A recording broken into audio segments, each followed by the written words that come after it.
एक शहर में एक बहुत बड़ा घर था। उस घर में मनीष अपनी 3 बेटियों के साथ हंसी खुशी रहता था। मनीष का शहर में बहुत बड़ा व्यापार था। उसके घर में किसी चीज की कमी नहीं थी सिवाय एक चीज के। मनीष की बीवी की मौत एक कार एक्सीडेंट में हो गई थी, जिसकी कमी हमेशा उसे महसूस होती थी। मनीष ने अकेले ही अपनी बेटियों को पाला पोसा था। उसकी तीनों बेटियां बहुत ही सुंदर थी, पर उसकी सबसे छोटी बेटी छाया सबसे सुंदर थी। मनीष अपनी दोनों बड़ी बेटियों से बहुत प्यार करता था, पर सबसे छोटी बेटी छाया को वो बिल्कुल पसंद नहीं करता था। उसका कारण ये था कि छाया जब पैदा हुई थी तभी उसकी माँ की मौत एक कार एक्सीडेंट में हो गई थी। मनीष अपनी बीवी की मौत का कसूरवार अपनी सबसे छोटी बेटी छाया को समझता था, इसलिए वो उसे बिल्कुल प्यार नहीं करता था। एक शाम मनीष जब घर आता है, वो अपनी दोनों बड़ी बेटियों को आवाज देता है, माया, संगीता, कहाँ हो तुम दोनों? जल्दी आओ, देखो मैं तुम्हारे लिए क्या लाया हूँ। पापा पापा, हम आपका ही इंतजार कर रहे थे। जल्दी से दिखाओ आप हमारे लिए क्या लाए हो। ये देखो संगीता, मैं तुम्हारे लिए कितने सुंदर जूते लाया हूँ।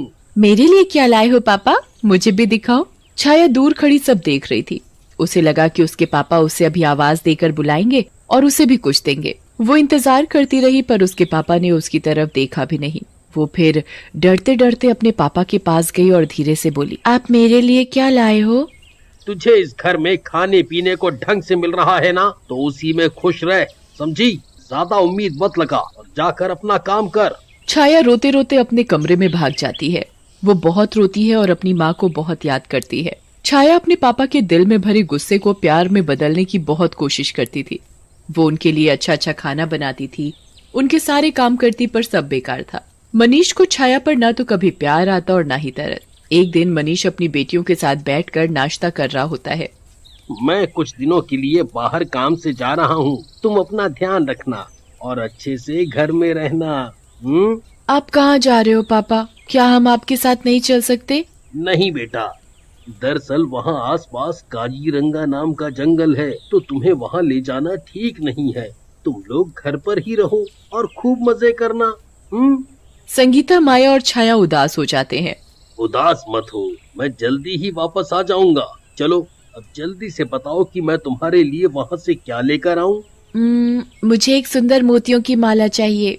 मैंने सुना है जहाँ आप जा रहे हो वहाँ के जंगलों में बहुत सुंदर फूल होते हैं, जो बिना पानी और मिट्टी के भी बहुत समय तक ताजा रहते हैं।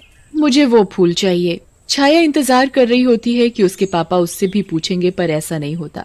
सब नाश्ता करके हट जाते हैं और मनीष अपने जाने की तैयारियों में लग जाता है। छाया मनीष का सारा जरूरी सामान बांध देती है। मनीष अगली ही सुबह निकल जाता है। एक दिन के लंबे सफर के बाद मनीष होटल में पहुंच जाता है, जहां उसने अपने लिए एक कमरा बुक किया हुआ होता है।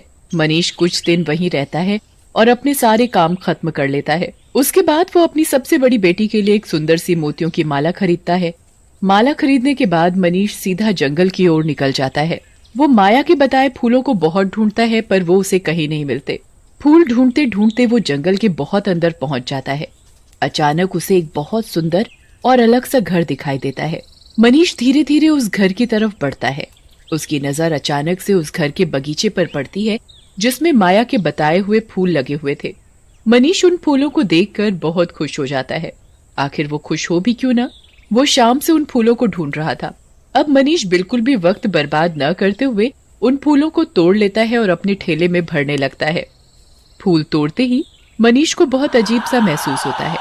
आसपास बहुत तेज हवा चलने लगती है और अजीब सी आवाज भी सुनाई देने लगती है। मनीष बहुत ही डर जाता है। वो जल्दी से वहाँ से भागने लगता है, पर वो अचानक किसी से टकरा जाता है। मनीष गर्दन उठाकर ऊपर देखता है तो उसकी आंखें फटी की फटी रह जाती हैं। उसके सामने एक बहुत खतरनाक भूत खड़ा होता है। भूत, भूत, मुझे जाने दो, मुझे जाने दो। ऐसे कैसे जाने दूं? तेरी हिम्मत कैसे हुई मेरे बगीचे से फूल तोड़ने की? अब मैं तुझे जिंदा नहीं छोड़ूंगा। भूत मनीष की गर्दन पकड़ लेता है और उसे मारने ही वाला होता है कि तभी मनीष रोने लगता है। मुझे जाने दो, मेरी 3 बेटियां हैं, वो मेरा घर पर इंतजार कर रही होंगी। उनका इस दुनिया में मेरे सिवा कोई भी नहीं है। उनकी माँ भी बहुत सालों पहले मर गई। तू मुझे पहले ये बता कि तूने मेरे बगीचे से फूल क्यों तोड़े। मेरा बगीचा और उसमें लगा फूल मुझे जान से भी ज्यादा प्यारा है। मुझे माफ कर दो, मुझे नहीं पता था, मुझसे बहुत बड़ी गलती हो गई। दरअसल मेरी बेटी ने इन फूलों का जिक्र किया था और उसी ने इन फूलों को लाने के लिए बोला था। कहाँ है तेरी बेटी? क्या नाम है उसका? मैं उसे जिंदा नहीं छोड़ूंगा। अब मुझे अपनी बेटी को ला कर दे, वरना मैं तेरी जान ले लूंगा। मनीष को कुछ समझ में नहीं आ रहा था कि वो क्या करे। उसे तो अपनी दोनों बड़ी बेटियां और अपनी जान बहुत प्यारी थी। उसे कुछ भी समझ में नहीं आ रहा था। अचानक उसे एक तरकीब सूझती है। वो सोचता है क्यों ना माया की जगह छाया का नाम उस भूत को बता दिया जाए, ताकि वो भूत माया की जगह छाया को खा जाए और हमेशा के लिए छाया की जिम्मेदारी उसके सर से दूर हो जाए। मनीष माया की जगह छाया का नाम उस भूत को बता देता है।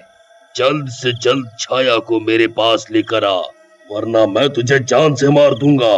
मुझे बस कल तक की मोहलत दो, मैं छाया को लेकर यहाँ आऊंगा। अगर तूने कोई भी चालाकी की तो ये अंगूठी तेरी जान ले लेगी, इसलिए बिना सोचे अपनी छाया को मेरे पास लेकर आ। मनीष जल्दी से अपने घर जाता है। संगीता, माया, छाया, कहाँ हो? तीनों दौड़ती हुई मनीष के पास आती हैं। इस बार मनीष संगीता और माया की जगह छाया को गले लगा लेता है। दरअसल ये सब उसकी चाल थी, ताकि वो छाया को बहला फुसलाकर उस जंगल में ले जाकर उस जंगल में छोड़ सके। छाया बहुत खुश हो जाती है। उसके पापा ने उसे पहली बार गले लगाया होता है। बेटी छाया, तुम्हें मेरे साथ अभी कहीं चलना होगा। कहाँ पापा? वो मैं तुम्हें अभी नहीं बता सकता। छाया बिना कोई सवाल किए अपने पापा के साथ चल पड़ती है। छाया पूरे रास्ते सोचती रहती है कि आखिर उसके पापा उसे कहाँ लेकर जा रहे हैं, पर डांट के डर से पूछने की हिम्मत नहीं कर पाती। मनीष छाया को जंगल में लेकर जाता है और छाया भी बिना कोई सवाल किए अपने पापा के साथ चलती रहती है। कुछ देर बाद वो भूत के घर पहुंच जाते हैं। मनीष छाया को उस घर के अंदर ले जाता है। घर के अंदर एक बहुत ही डरावना भूत बैठा होता है। छाया उस भूत को देखकर बुरी तरह चिल्लाने लगती है। बचाओ, बचाओ पापा, पापा मुझे ये कहाँ ले आए? मुझे घर जाना है, बचाओ, बचाओ पापा। अब तुझे यहीं रहना पड़ेगा, समझी? भूत अपनी अंगूठी मनीष के हाथ से निकाल लेता है। मनीष अपने घर चला जाता है। छाया रोती रह जाती है, पर मनीष एक बार भी उसकी तरफ पलट कर नहीं देखता। अब तुझे यहीं मेरे साथ इस घर में रहना पड़ेगा। मुझे जाने दो, मुझे छोड़ दो। भूत छाया की एक बात भी नहीं सुनता और उसे एक कमरे में बंद कर देता है। वो उसे बहुत डराया करता था और खाने को भी नहीं देता था। छाया दिन रात रोती रहती थी। एक दिन उस भूत के पैर में जादुई बगीचे से एक कांटा लग जाता है। वो जादुई कांटा भूत के पैर में बहुत बुरा जख्म कर देता है कि भूत कुछ ही दिनों में ठीक से चलना फिरना भी बंद कर देता है। छाया को उस भूत पर तरस आने लगता है। वो उस भूत के लिए एक मलहम बनाती है और उसके पैर में लगाने लगती है। भूत ये सब देखकर बहुत हैरान हो जाता है। मैंने इस लड़की को इतना परेशान किया, फिर भी ये मेरे लिए मलहम लेकर आई। भूत को छाया पर बहुत तरस आने लगता है। वो धीरे धीरे छाया को पसंद करने लगता है। अब वो छाया का बहुत ध्यान रखता। वो जो चाहती वो जादू से उसके लिए ले आता। अच्छा खाना, सुंदर कपड़े, सुंदर सुंदर फूल और सब कुछ।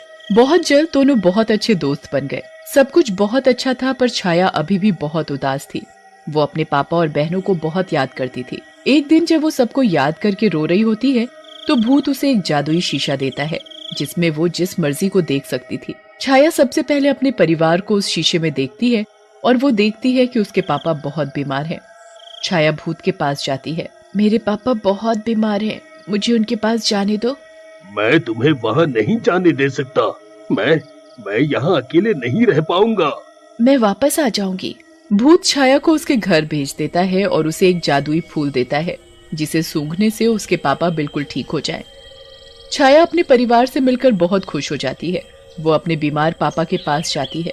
पापा, आप कैसे हो? मैंने आपको बहुत याद किया। आप जल्दी से ये फूल सूंघ लो, इससे आप बिल्कुल ठीक हो जाओगे। मनीष फूल सूंघते ही बिल्कुल ठीक हो जाता है। अब उसे अपने किए पर बहुत पछतावा होता है। मुझे माफ कर दे बेटी, मैंने तेरे साथ बहुत बुरा किया। मुझ जैसा बुरा बाप किसी का नहीं होगा। मैं तुझे मौत के मुंह में डाल आया, और आज तूने ही मेरी जान बचाई है।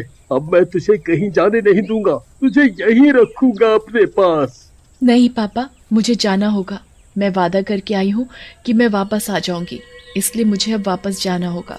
मनीष और उसकी दोनों बड़ी बेटियां बहुत रोते हैं, पर छाया वहाँ से चली जाती है और उस भूत के पास पहुँच जाती है।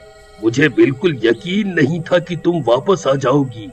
मैंने बचपन से कभी अपने लिए किसी के दिल में प्यार नहीं देखा। सिर्फ तुम थे जिसने मुझे समझा, मेरा ध्यान रखा और खुश रखा। मैं तुम्हें पसंद करने लगी हूँ। मुझे फर्क नहीं पड़ता कि तुम कोई भूत हो। भूत छाया की ये बात सुनते ही एक सुंदर लड़के में बदल जाता है। छाया ये देखकर हैरान रह जाती है। तुम तो भूत थे, तुम कैसे बदल गए? दरअसल मैं भी तुम्हारी तरह एक साधारण इंसान हूँ और मेरा नाम गौरव है। एक दिन मैं इस जंगल में भटक गया। एक भूत ने मुझे पकड़ लिया और मुझे जादू से भूत बना दिया। मेरा दिल भी भूतों की तरह कठोर हो गया था, पर धीरे धीरे तुम्हारी वजह से मैं बदलने लगा और लगता है आज तुम्हारी वजह से ही उस जादू का असर मेरे ऊपर से खत्म हो गया, क्योंकि उस भूत ने कहा था कि कोई सच्चे और अच्छे दिल वाली लड़की ही तुझे तेरे असली रूप में ला सकती है। छाया और गौरव शादी